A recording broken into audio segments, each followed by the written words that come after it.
everybody! Happy New Year! And welcome to Prevalence first webinar of 2021. We're calling Learn from the Experts, how to avoid these 5 third-party risk management mistakes. My name's Amanda Farina, I'm your host today, and FYI, you guys are all muted, and we also can't see you. But we really want you to participate, so please use the Q&A bar below, and I'm also going to ask you a poll question at the end. Please be honest, because I'm going to be following up with you personally. And we are recording this session. It'll be in your inbox tomorrow, so you can watch it, lucky you, once more, or however many times you desire. Also, please share it. This is very exciting. So let's go ahead and introduce you to our panelists. We have Keith Lichtenwallner, Digital Cyber Risk Manager of Pfizer. Keith, come on down. We also have Shella Gentry, Senior Information Security Analyst, GRC at Blue Cross and Blue Shields of Kansas City. Shella, come on down. Woo! We have Randall Stegall, Service Manager, IT Vendor Management Office at the Cincinnati Insurance Company.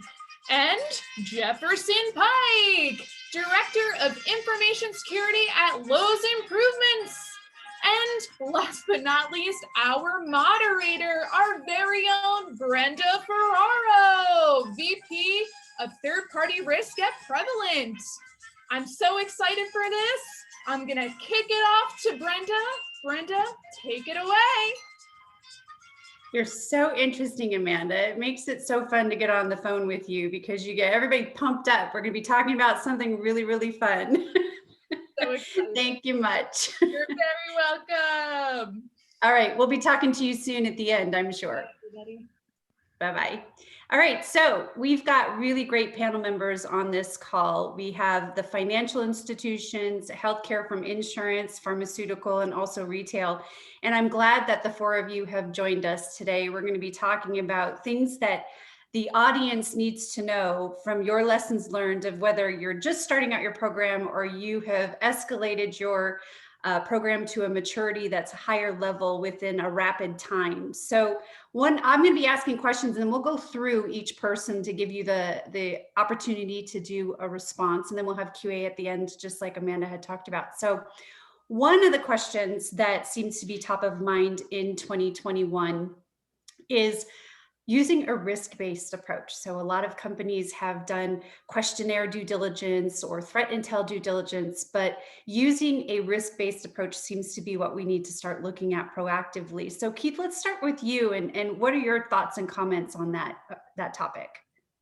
Sure, thanks, Brenda. You know, a risk-based approach is necessary because, especially in the firms that I've worked out through my career journey, way too many vendors to keep and track all of them, and the risks are constantly changing. The business needs change. They change their agreements with different third parties. So it's really important to take that risk-based approach, look at things, and make a flexible program that is constantly turning on the data and making adjustments to where you're going to refresh, when you refresh, who you refresh, as well as being able to automate all of those activities and share the data around the different groups that get value from having visibility into what's actually happening in your company. And Jefferson, maybe you can opine a little bit more on automation of launching assessments and using maybe the risk summary report. Sure. So since not all vendors are created equal and you can have a technology outsourcer versus a manufacturer, it doesn't mean there's no risk involved at all. It just means there's a different amount of risk to the business and to your operations. And so now one way we've actually been able to tackle that is by doing that initial inherent questionnaire up front, sending that to vendors and having them answer a few questions, and then depending upon the inherent risk of the vendor, what questions that they answer up front to determine what level of risk there is, that then triggers an additional level of due diligence and further questions, and helps us to really hone down what the actual risk is to that vendor. Thank you, Jefferson. Shella, do you have anything to add?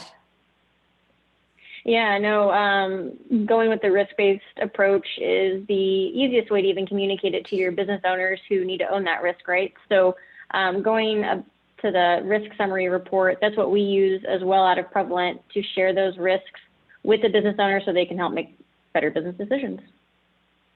And how about you, Randall? Yeah, sure, Brenda. Thank you. I think Jefferson hit on something there regarding the automation that Prevalent brings to the table. And, you know, for us, it helps increase our efficiency and productivity, the automation of tasks and the identification of those risks, bringing those to the surface, just makes it easier to focus on the priorities. And what I like to say is, as a result of that automation, that, you know, myself and my team, we don't have to go looking for the priorities. Prevalent brings those priorities to us. So gets us right on point very quickly. Okay, great. Anything else to add from the four of you on that? Otherwise, we'll move on to the next topic. All right, silence is golden. So now I'm going to want you to talk about APIs and integration. There are so many different companies that try to help with due diligence and making sure that you have the right assurance or resiliency.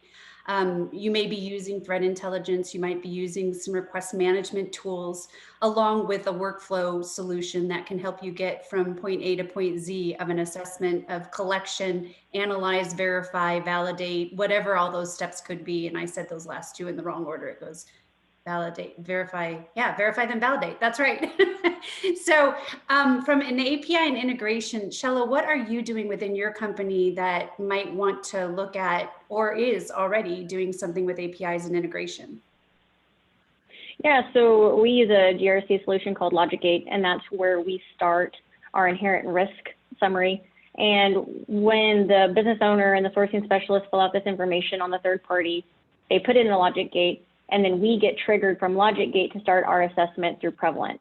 So we go through our process within Prevalent. Once those risks are identified, we then take the risks and upload the risk information from Prevalent into LogicGate through an API connection. That's export capability only right now. Okay, great. And then Keith, I believe you're also using APIs or some type of integration as well. We are to achieve the risk-based approach and agility that we need.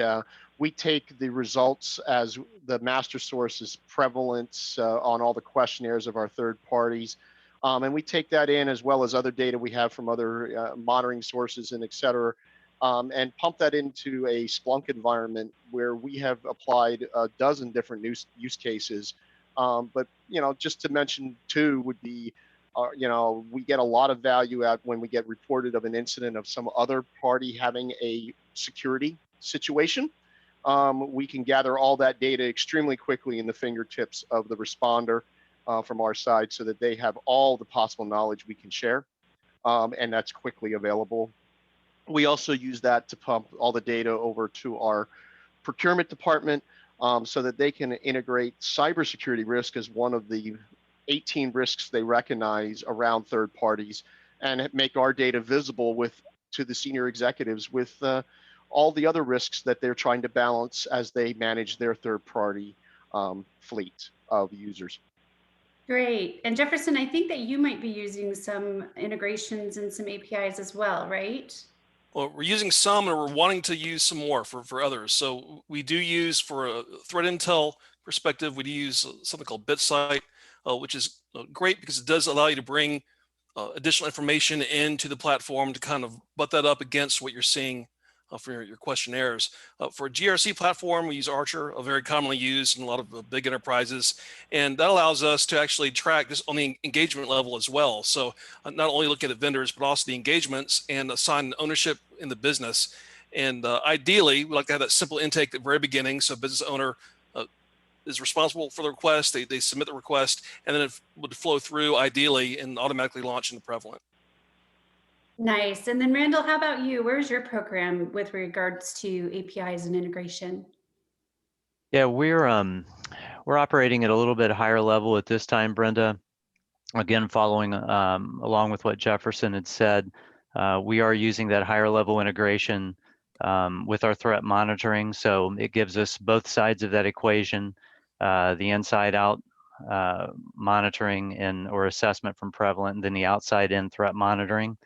As far as the deeper level APIs, et cetera, those are going to fall a little bit later on our roadmap as we mature the program more. I like how you're taking a methodical phased approach. So you're biting off as much as you should chew, basically, right? Oh, we can digest. Or digest. Yes, exactly. Yep. So talking about threat monitoring, Randall, that brings me to the next topic.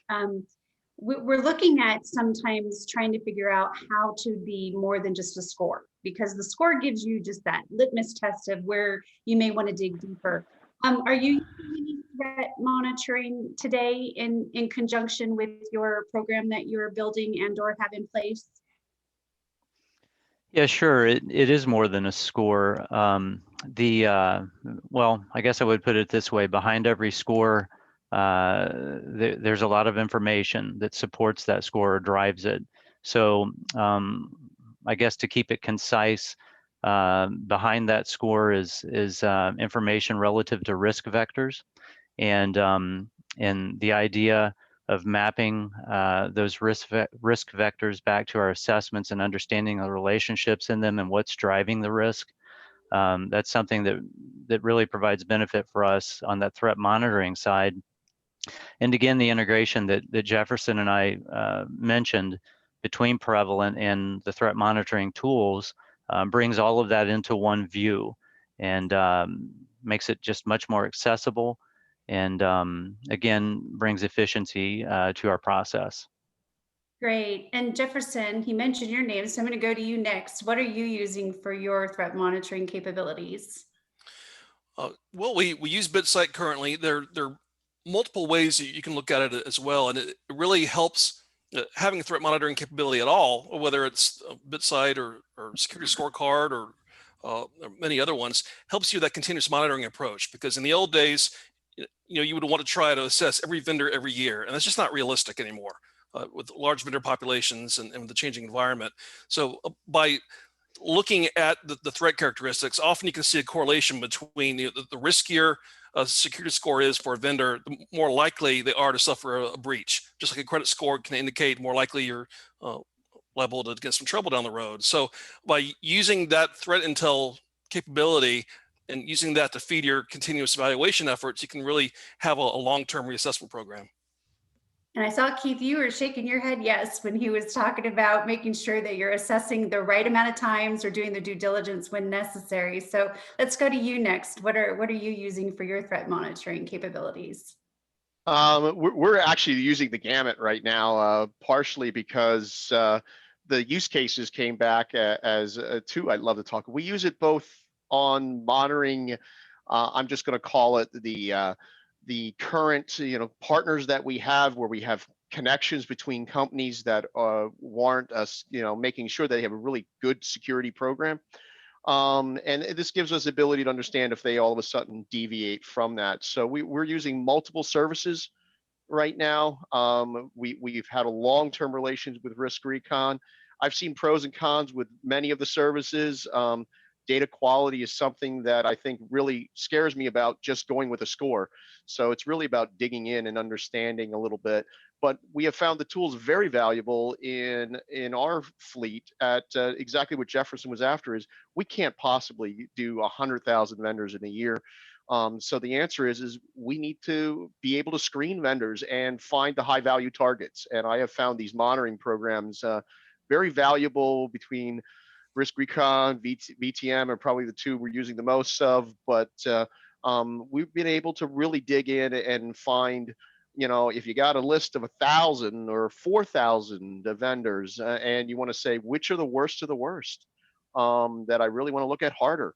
And then we engage Prevalent in on that next phase level. So we've been able to really using them as screening tools. And we found our business units really like that, because they're able to say, hey, I got hundreds of vendors, but I don't have time to work them all. It's daunting. It's more than they can, take on. But when you can give them a way to screen it down, these monitoring tools very quickly tell who's got a good outwardly facing program. And as Jefferson said it very well, it's like a credit card score.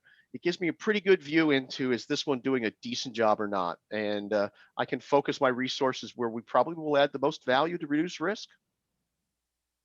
Yeah, great. And then Shella, how about you? Are you looking at threat monitoring today, or is it something that you're planning in the future? Yeah, so we utilize Prevalence threat monitoring tool, and currently we actually use it more of a fill in the gap type situation. So everyone's got vendors that refuse to fill out the assessment.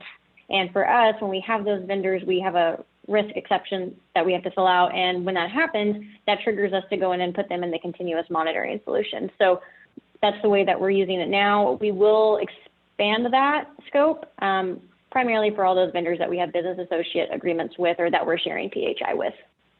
Yeah, I'm noticing that threat monitoring is becoming more than just here are your major security domains and where your issues are. They're starting to add financials in some cases. They're starting to make it so that you can see what's happening geopolitically. So make sure that you're using the right type that's fit for purpose. And so that's awesome. Now, Jefferson, I think we're going to jump into the critical importance of metrics. I think this is one of your favorite topics because it's helped you along the way to say, here's where we've been with our program, here's where we're going, and here's all of the in-betweens that will help us to tweak our program or process or know where our risks are. So you want to talk a little bit about what you've done within your organization and maybe about not boiling the ocean? Sure. And we recently started a program in just about a year ago, and we're able to bring in a lot of sharp minds, a team that they're much sharper than me, but they know what they're doing.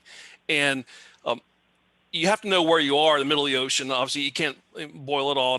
That's an overused term, but have to figure out where you are, not only maturity-wise of your own program, but figure out what information is important, because there's so much data out there that can be thrown at you once you stand up a program, but it's not necessarily really information that you can use. And so filtering out the noise has been critical for us. And so they're the key performance indicators, figuring out, how much of a workload is really decent for your analysts to work with at a time, but also what are your real risks?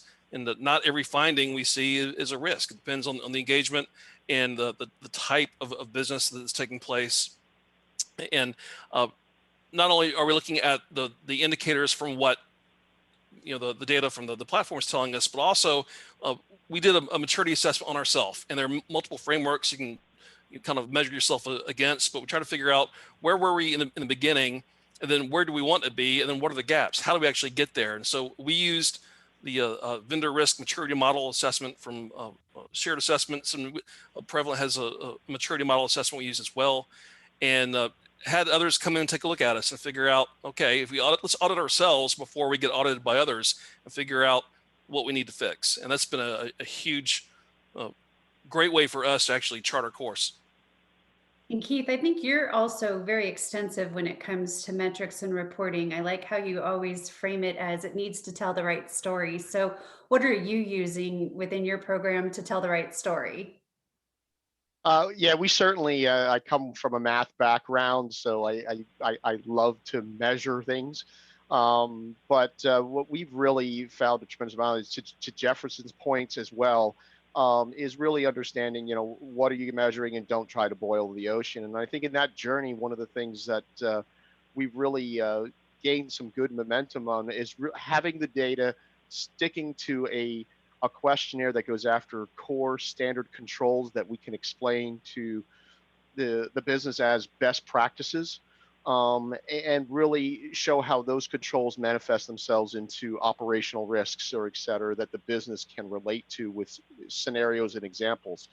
But being able to sit with a business and saying, hey, we see this control 20% of the time not met. And things like that, where they can really see that this is a prevalent problem and how we've seen it manifest itself, they start really getting behind what we're sharing. And the nice part about the way Prevalent has designed the new platform is that it allows us to really pull at that data and organize it and try to drive it out so that we can get our business rallying behind the change we want them to realize they need to make. Great. And Shella, how about you? Are you using KPIs and KRI metrics to help drive your program and risks to closure? Yeah, we are. So just the same as there's a risk score, right? There's metrics and there's a story behind the risk score just as much as there's going to be a story behind your metrics. So it's kind of like crawl, walk, run approach, because you have so much information at your fingertips when you are looking at a vendor. You've got to figure out for your organization, what do you want to manage? And so for us, we are really good at identifying key risk indicators. We're actually going through the Prevalent maturity assessment right now to focus more on KPIs and making sure that we're performing at a level we should be performing at with the amount of vendors that we have as well and the amount of resources that we have. But it's just tracking that information is a very good way to make sure that your program is maturing at a reasonable rate. Yeah, I'm going to throw in a curveball question because you mentioned how many resources you have. So let's kind of go around the room real quick and say just an estimate of how many assessments you have in your purview and then maybe how many resources you have to work on those, knowing that there's going to be some deviations on skill, of course. But Keith, how many assessments do you have charted out for 2021 and how many resources do you have to perform those assessments? Yeah, it's what you consider in scope, but roughly, I would say monitoring service wise, we're gonna peak around probably 7,000 to 8,000 a year. And we're gonna do in-depth questionnaires with Prevalent technology, issuing reports, delivering to business. Between 700 and 1,000 a year is our run rate. And how many resources do you have to do that? Too few. As I think we all would say, we have probably about 3 dedicated resources that are running most of the operational, the tool, the automation, the whole 9 yards. And then we have about 7 people that do security consulting. And I would consider absolutely part of that third-party assessing, but they also help with new engagements and other things beyond that. So, but we have about 10 people roughly doing that volume. And I believe that you have the ROC, the Risk Operations Center services to augment staff for collection and questionnaire verification, right? Yeah, absolutely. Outsource something that I need internal knowledge to help the business understand. That's where we want to keep that on our internal people focused on. So collections and those things we've all outsourced in order to let the Prevalent ROC provide us that insight and guidance so that we don't have to spend our valuable resources on those activities. And then Shella, what about you? Because I think your staff is quite nimble, very, very small actually. It is, yeah. So for 2021, we've got slated 175 assessments. Currently a team of 1, that's me. And we do internal assessments as well for those vendors that provide us like high trust reports and SOC reports. And so I do have a peer that does help me assess those as well. But we do, now that we're using the continuous monitoring solution a lot more, we do have a group of cybersecurity specialists that are going in and reviewing the continuous monitoring reports that we send out to those folks. And there's a team of 3 for those guys. And are you using the ROC services as well for collect and verify of content so far? Yes. How many people are on that team? Because can I count them? Because they are wonderful. They do so much work for me. It's great. And I appreciate them. Yes, the ROC team does manage sending out the assessments, validating the responses, and making sure everything is in place before I need to review them. Yeah, I don't know what the total number is on your particular account or how many they fluctuate or rotate, but yeah, there's many of them. All right, and Jefferson, how about you? Because I don't think you use a network service. You launch everything from your instance and have your own staff. So it's a little bit different from what Shella and Keith do from a collect and verify perspective as well. It is, and our team is about 15 strong this year, this coming year. Now we have thousands, under 20,000 assessments we do totally, but a lot of those are done in-house, where we want to screen those out first and make sure that they don't require that extreme level of due diligence where you need to go all the way and actually look under the hood for that vendor. In those cases, then we'll do about 2,000 with the Prevalent platform next year. But this team also does consulting and advisory services within the business and act as that liaison, that ambassador between explaining what risk is to the business unit who may not know and to the vendor as well. But they also handle remediation with the vendors, and they also handle incident response. So it's a team that is very strong and sharp at what they do. Great. And then for Randall, how about yourself? How many staff members do you have and what is on your scope for 2021? Yeah, sure. Brenda, our scope is more aligned with Shella's. We'll be more in that range. And in terms of collection, verification, assessment, we do all of that. And our team consists of 8 people in total. Okay, great. And I see that some questions are coming in through the chat. We're going to hold on those until the end because there will be time, but don't fret. You will get your question asked. So the next thing that we were going to talk about, Randall, I think I'm going to start with you, is what is the benefit of using a third-party risk management program to help you to, I think you talked about the shuns, like encapsulation and all these other shuns that you had. So what was that all about when we had our previous conversation? Yeah, sure. The shuns, they were encapsulation, automation, and standardization. I'll focus on encapsulation, Brenda, in respect of time here. It really gets back to the process. And if you find yourself in a process where you're utilizing things like spreadsheets and documents and email, maybe a makeshift repository to store all of your artifacts in, the big benefit that we found by implementing a platform, implementing Prevalent, one of the many benefits was encapsulation. And what I mean by that is when it comes to finding information relative to a vendor, instead of having to go search in all those different locations for the information you need to make decisions, I can log into Prevalent. I can do a search on a vendor, click on a link, and I'm presented with a dashboard. And that dashboard contains everything I need relative to that vendor from a risk perspective. I have high-level information on the dashboard at my fingertips, and I also have anything associated with that vendor sitting across the top of the form or the screen in tabs. So I have documentation on the Documents tab.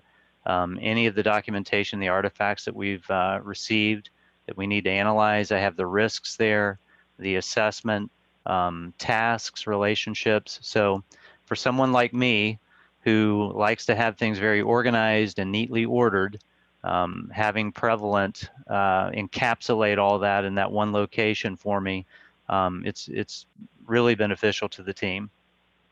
Great. And then I think, Shella, this was also a topic that you wanted to opine on as well.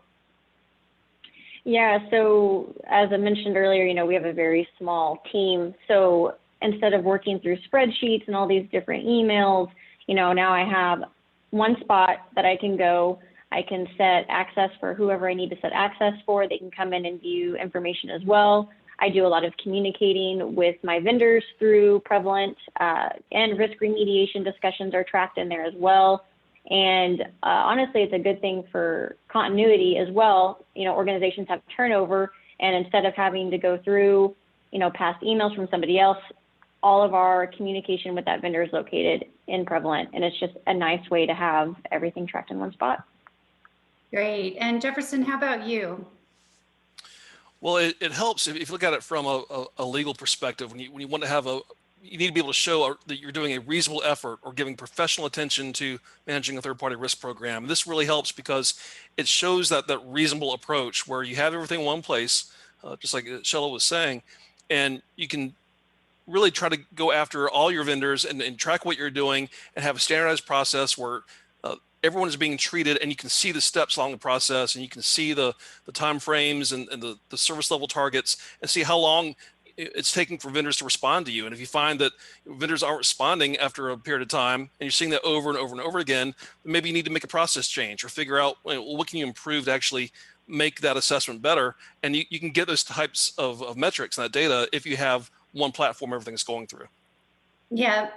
I agree. And then Keith, I think this was one that you wanted to skip because you wanted to talk about the next topic. Unless you've got something to add, I'm going to move on to the next one. That's fine. I totally agree with what they're saying. One place to get it and be consistent. And that's saved me a lot of times in audit discussions.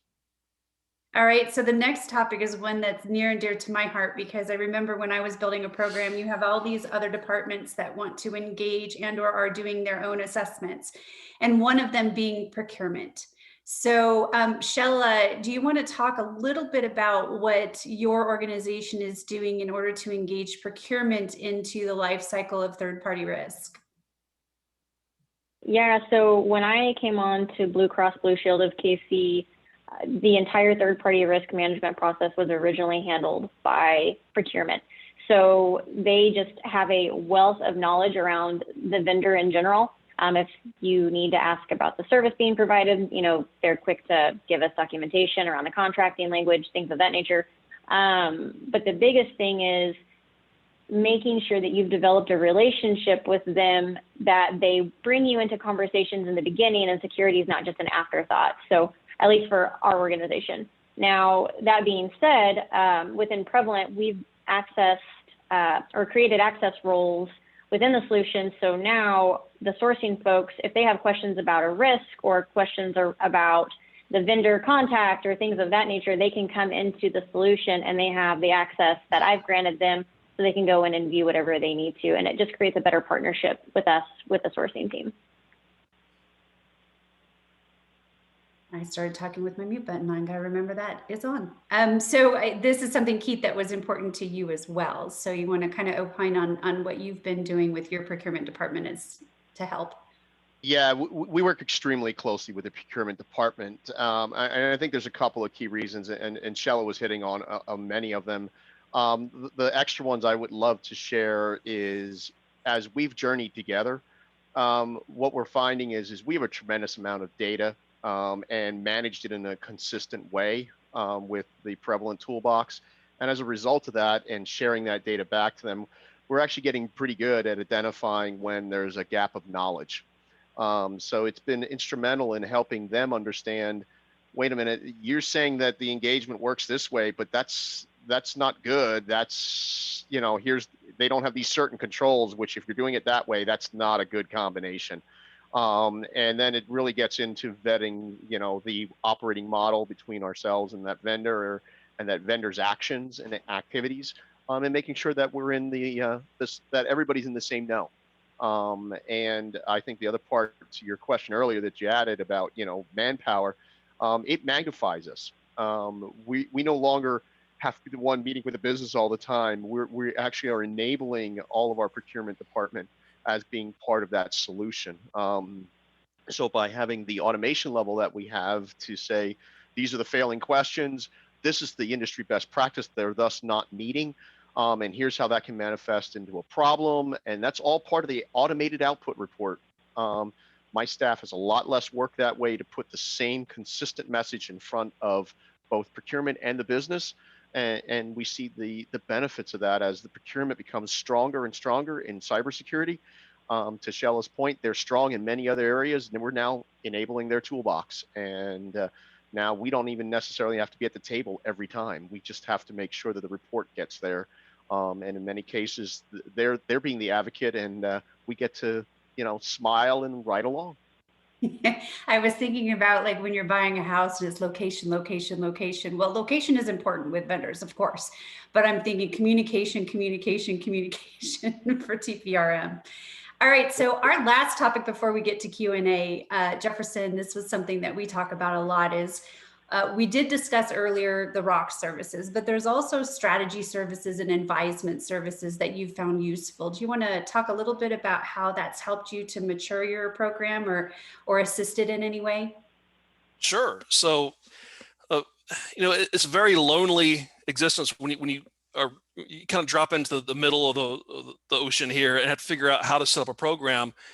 Sometimes under a very short time frame, because you've been given a directive from above, it has to happen, and it can be very lonely. And everyone has an opinion on how to do it, but not necessarily the right opinion.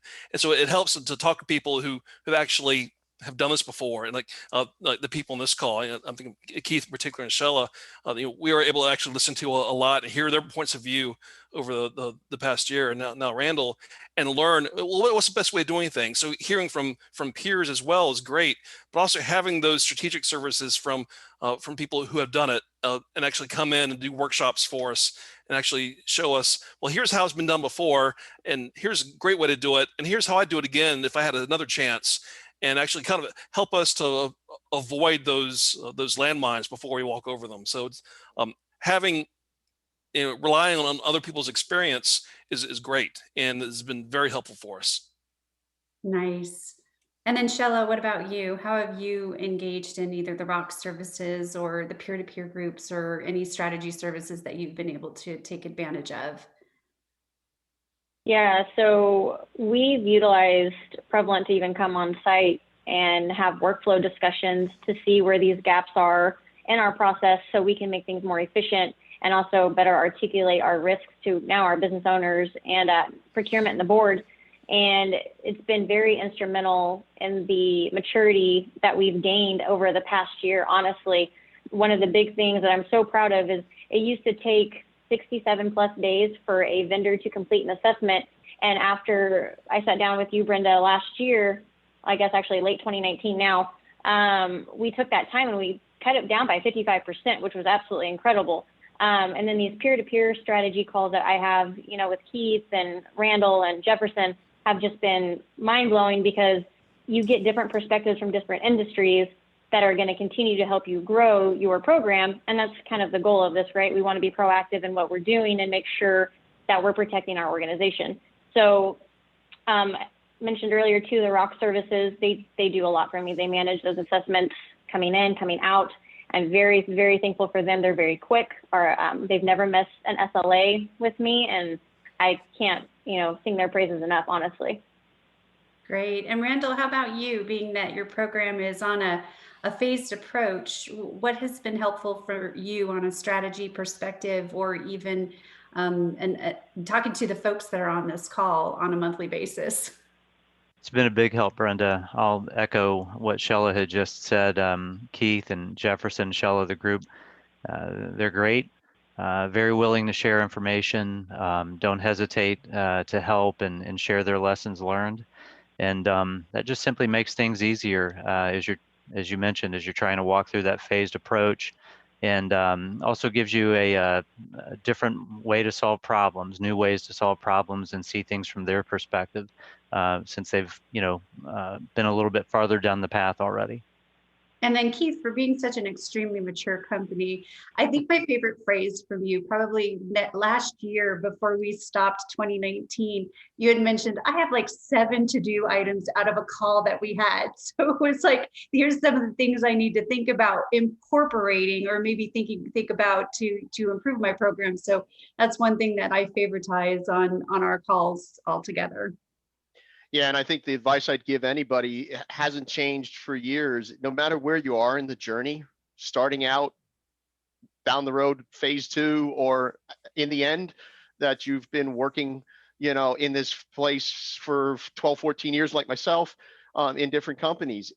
Always surround yourself with smart people, as I've been fortunate to do, and talk about your journey and why you did it that way, because your corporate situation may be a little different, so it's not perfect for the next person, but it might spawn an idea. And to your point, Brenda, every time I sit and talk with this group, with Prevalent and with others, I walk away thinking about something maybe I could do that differently, and to get to be efficient, effective, and really help your business. You got to constantly be changing because the world's changing around you. And this is my favorite part of the webinars, because even though we are sharing our expertise, we're also going to learn from the questions that come in. So I may be walking away with some things as well. So I'm going to hand over the microphone and facilitation to Amanda, and I think she's got some questions that are coming in. I do. Thank you, everyone. I'm also going to put up a poll question while I ask the other ones to the panel, and here it is. Let me know if you guys see it. I think I should have it up by now. Oh, no, I didn't. I had to press launch polling. That'd be helpful. Okay, so this one is, are you looking to augment or establish a third-party risk program in 2021? Like I said in the beginning, please be honest. I'm going to follow up with you or my counterpart, Amy Tweet will. So just a warning. This is what you're going to get. Okay, so a couple of questions that had come in. We had our first one. It looks like it says, are your monitoring, this is probably for Brenda, are your monitoring solutions all you can drink? in quotes, flat rate for all vendors or banded? Also, are the licenses for your entire staff or limited? How do you feel the monitoring service responds to corrections in the report? A, if you're a subscriber, and B, if you're not, like obtained from a customer? So my first response to that would be there's so many different packages. And so it would be really catered to what you would need. I would recommend getting a hold of the grandiose Amanda, and she can tell you about all of those packages or get you in contact that someone would. And what you really want to look at from an advisory perspective is to determine if the information is fit for purpose. So you might be able to take the threat intelligence from a high level score, so you can start projecting what you need to work on first, second, and third, something like with what Jefferson did, or even Keith did. The other way that you can look at it is if you start to identify that you want to mature your program into continuous evaluation. So if an event pops up, then you would be able to immediately go to that particular vendor or entity and start digging deep. And then the other perspective is you might want to look at it from a criticality perspective. And if it's a critical vendor, you might want to be running the gamut of everything. And there are some different capabilities, at least within Prevalent, that will give you a monitoring report that's digestible to your executives, because you don't want it to be all the noise of everything that's on there, and really point out the things that are important. So I would say, one, contact Amanda, and two, there's something out there that can fit for you for whatever scenario you have. Is there any advice from Keith or Shella or Jefferson or Randall on those outside of licenses and how it works?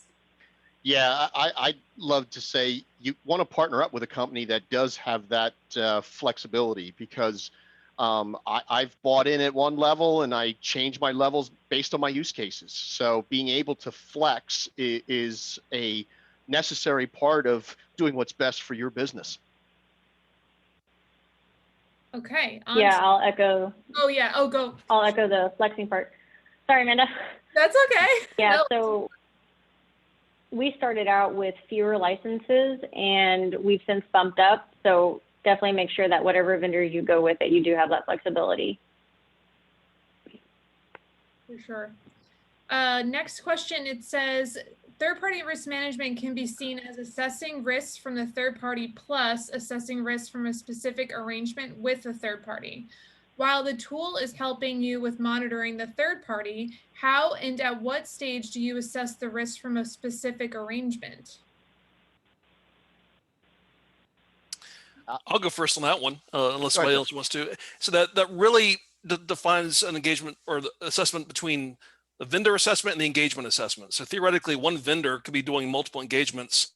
Each engagement could be handling different types of data, different connections to the business. It can be totally different in scope. And so what we do is we look at the engagements first at the intake and figure out, okay, here's something we need to be really concerned about. We involve security architecture as well and work with the business unit on that engagement and the architecture of it as they're moving forward. At the same time, we'll look at the vendor, do that assessment, and also look at any threat intel that could indicate there's a situation for this engagement that could be an issue. For instance, if they have open ports and they're connected to our system, or if we're concerned about patch management for this engagement, we can look and see using the threat intel. And sometimes with this particular threat monitoring tool through Prevalent, you can look at things like operational and financial risk. And in the past, maybe that wasn't a big deal, but now that does actually integrate with cyber risk. Many times, a company can go out of business and they're storing your data. There have been cases recently where one company went bankrupt and all the customer stored data was on a server and they couldn't get the server back. And they actually had to buy it back from the bank who foreclosed on the company that went bankrupt. And things like that, you could potentially see that if you can look at the financial risk and the operational risk, which a lot of different threat intel platforms just don't have. They may have cyber risk only, but being able to see the big picture can really help sometimes. Does anyone else want to answer, or should we move forward with the next question? Silence is compliance, as our friends say here. Okay, so the next one is for the panelists. Can you talk about saying no to the business? Meaning, are there instances where a potential or current vendor exhibits such bad security that you have to stop the contract process or break off the relationship completely? Yeah, I'll take that. We recently had a situation with a vendor that we were assessing before we decided to go into contracting with them. And it was just awful. The security that they had in place was just non-existent. They just weren't set up to handle the type of data that they needed from us. And so I was very quick to really just educate the business owner on the risk and making sure that they understand it. And as long as your business owners understand the risk, I'm hopeful that your business owners will take that on and say, yeah, I'm not going to move forward with this based on the education I've been provided by my analysts. Yeah, I'd second that. And many times, the old mindset of security was their roadblock. And sometimes a business unit would not want to go through a third-party risk process or security vetting process because they're afraid they'll be told no. And they don't have time to be told no. They have to get the engagement done. So we actually take a recommendation approach where we're not in the business of saying no.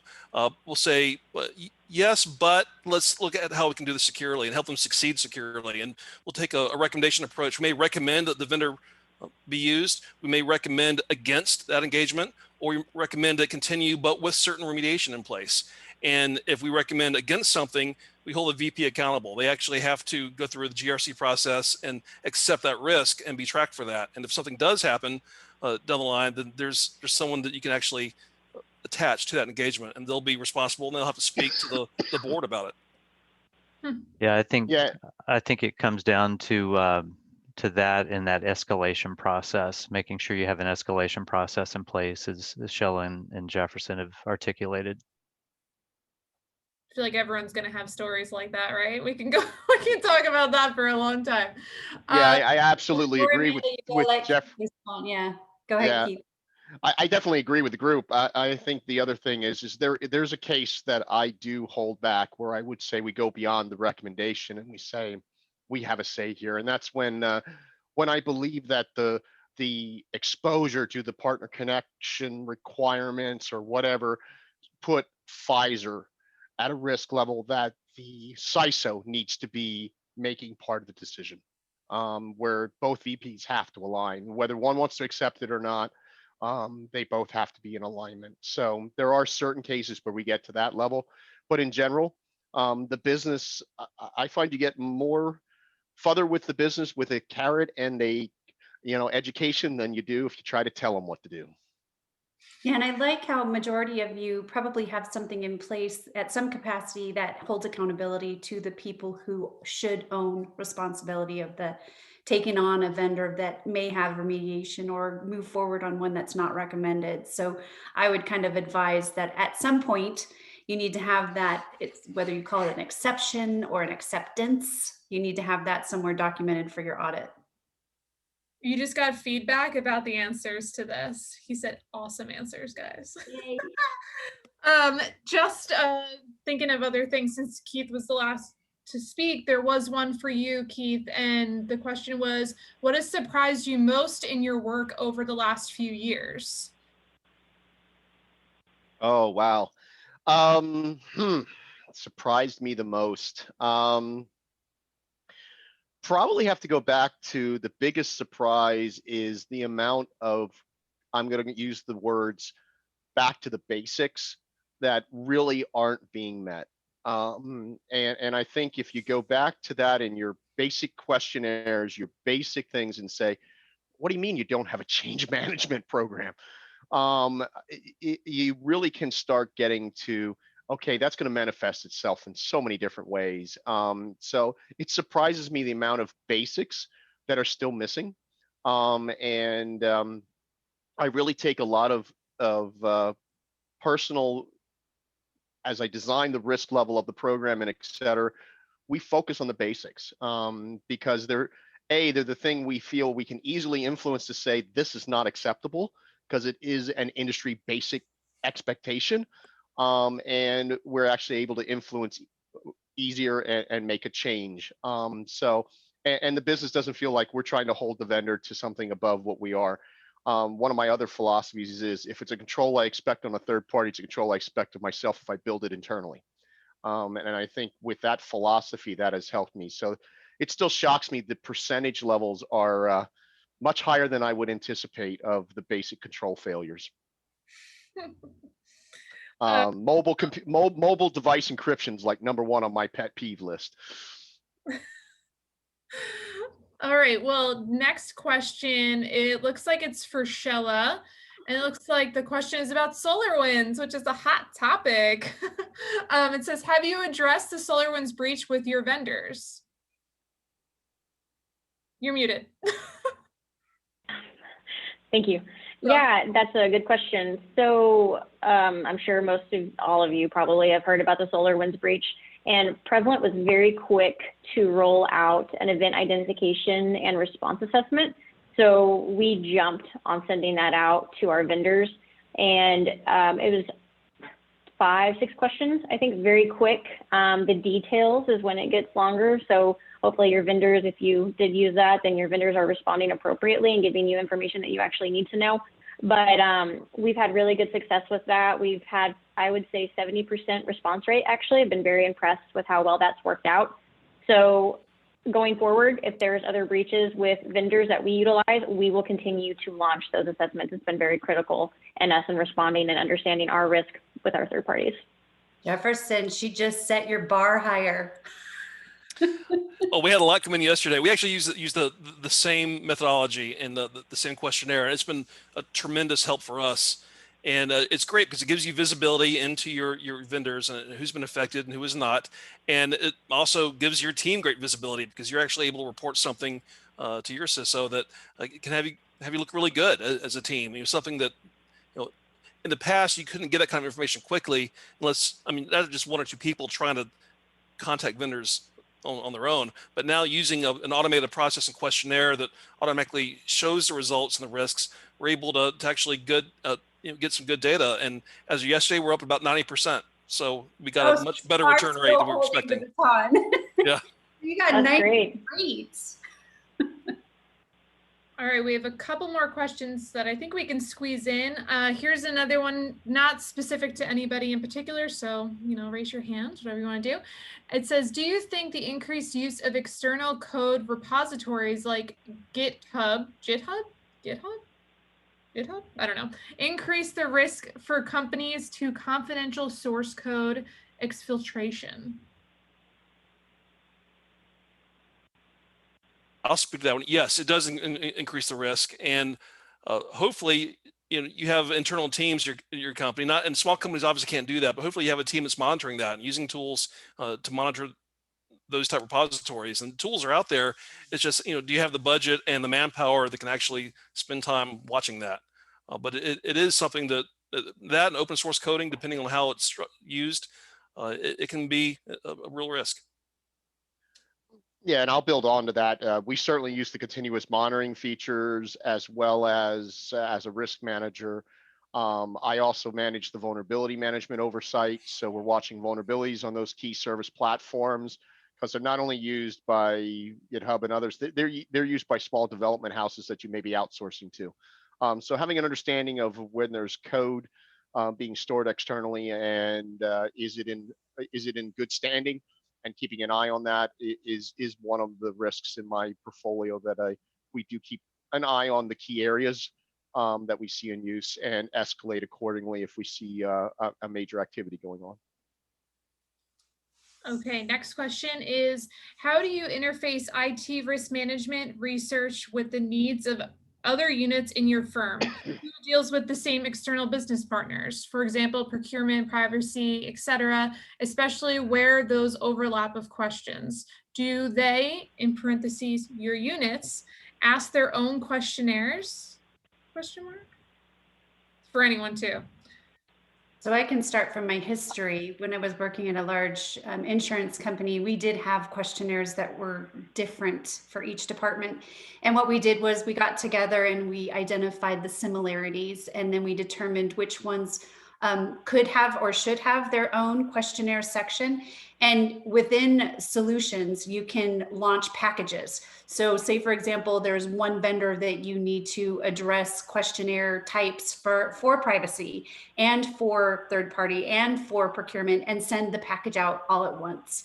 So there's ways of deduping your questionnaires and consolidating them. And then there's also ways to send out sections or packages that are meaningful to those engagements. And then I'll hand the baton over to the panelists as well.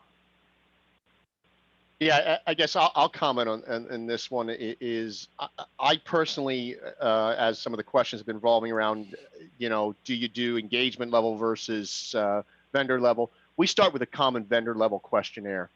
Get it out there fast, get that collected, get that baseline, and educate the business and the security consultant. What does this vendor look like? Right? Then layer on top the specific engagement things and say, are these risks that got flagged a real concern or not, depending upon the scenario, and measure accordingly. It makes it very difficult if you don't have a foundation of a vendor questionnaire to start from to do cross-program metrics and really help the business different units understand who's doing well and not in various areas, or what controls are really important to them versus which ones they tend to not apply to them. So without a base commonality on the vendor level questionnaire, I would find that extremely difficult to do. And we've gotten a lot of value by having that base vendor common questionnaire. And for us, the key for us is, in following what Keith was saying, is just that communication loop. The various parties that we work with, they communicate very well with us. We communicate well with them. We summarize our write-ups, our findings, and we'll send those out to all those stakeholders. And it just keeps everyone in sync as we're analyzing this vendor corporately. So since I'll speak to this. Oh, keep going, Sheila. Sorry. Perfect. Yeah, so I'll speak to this as well. Talking about what Keith mentioned earlier, you have that inherent risk assessment that you have as a business that you're filling out. For us, it's our sourcing specialist with the business owner. They're getting an understanding of what the vendor is going to do for us. And then when that goes into our logic gate solution, there are triggered questions in that assessment that launch different workflows. So each respective business owner has a piece of that depending on how that initial assessment responded to it. So that's 100% why we connect back, or why we use Prevalent to connect back to Logic Gate, so we can share our piece of the pie with everybody else. Anyone else before I continue cutting everyone off? Okay, the last question is for Randall. Kind of a broad one, but figured you can close the show with this. Out of everything that happened with Cincinnati Insurance Company, not that something happened, but what you've learned from it, whatever you're working on from a third-party perspective, what would you have done differently, and what would you say is your biggest challenge? Good questions. Let's see, Amanda, I'll start with the what would we have done differently? What would I have done differently? I think, quite frankly, I would have called Prevalent a little bit sooner. I think we tend to want to make sure we have everything in order before we head down this path of implementing or entertaining the idea of implementing a platform. And I don't think that's necessary. I think, what do they say about planting a tree? The best time to plant a tree was 30 years ago. So I think sooner is better when it comes to making this decision. As far as the best challenge goes, or the biggest challenge goes, one that comes to mind for me is just managing that inflow of requests that come in every day, the new requests, the new assessment requests, new vendors, and then trying to get that vendor population under the umbrella of the platform. And, that was something I presented to Brenda in a question, and she provided some really good guidance and gave us a good strategy to do that. So it feels like, we're managing it effectively now. So when in doubt, best I've got. Brenda, right? That's right. Even for everyone listening, utilize Brenda if you ever have a question for third-party risks. So be careful, because I think, Amanda, you were talking about having like an hour of just ask Brenda any question you have. So let's kind of keep it contained around third party, because everything else, I don't know anything about those things. But third party, I might be able to help. Specifically third party. Maybe about puppies, since she has one. Maybe puppies. Well, that's it, everybody. Thank you all so much for joining. We were all very excited about this one, and that's my alarm to take my probiotic. Okay. It's important. Please do that. Take your supplements, especially during COVID. you know, anyway. But thank you again, everyone, for joining. It's always a pleasure seeing everyone's face and meeting a couple of new ones for myself. Again, this will be in your inbox tomorrow. Whoever's still on, you can watch it again. And thanks again. We look forward to the next one. Bye. Thanks, Amanda. Thank you. Thanks, everybody. Month, Yeah. our strategy call.